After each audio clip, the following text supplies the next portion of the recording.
A quarterback.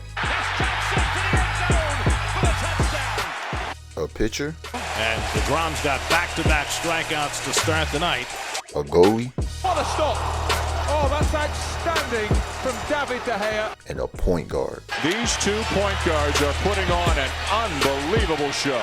4 positions that many see as the most important position in sports, but the norm for one of these positions has drastically changed over the past decade. During the current era of the NBA, undersized point guards can be seen as liabilities and are slowly being pushed out of the game that we all love.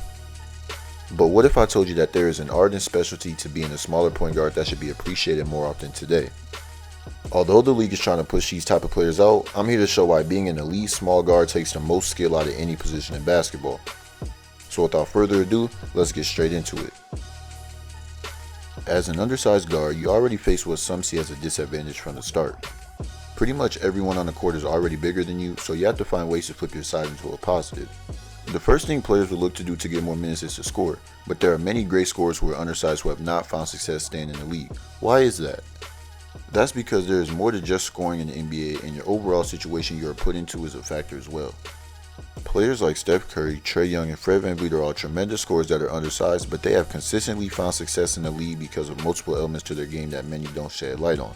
We'll get to that later in the video. Another reason why is the defensive side of the ball and the overall size of typical NBA lineups. Being smaller in the NBA can lead to mismatches due to a heavy dose of pick and rolls in today's game. Teams tend to hunt for mismatches on smaller players, and that can get you bounced out of a lineup quick. NBA lineups have overall gotten bigger over the years as there are more taller guards and forward-centric lineups. Teams have been forced to match up against these lineups, especially during the playoffs. Overall, there is a clear indicator that the NBA is getting bigger each and every year, and the average smaller player may end up as the odd man out. In my opinion, the biggest reason that the average small guard hasn't found success in the NBA is because they have to play borderline perfect to find a big role. 6-foot G Leaguer Kiefer Sykes spoke about this in a recent interview. You got to be able to pick up. You can't really turn the ball over. You got to be able to score. You know what I'm saying? You got to be able to run a team. You got to check all the boxes, bro. When you're a small guard, that's just what it is. I think that statement has some truth to it because the margin for error as a smaller guard is much thinner than someone with the average height in the NBA. With all these takes that I've given, not all undersized guards are being rejected by the NBA. Why is that? Players like Steph Curry, Chris Paul, Trae Young, Jalen Brunson, and Fred VanVleet are all well-rounded and have elite talent as NBA guards.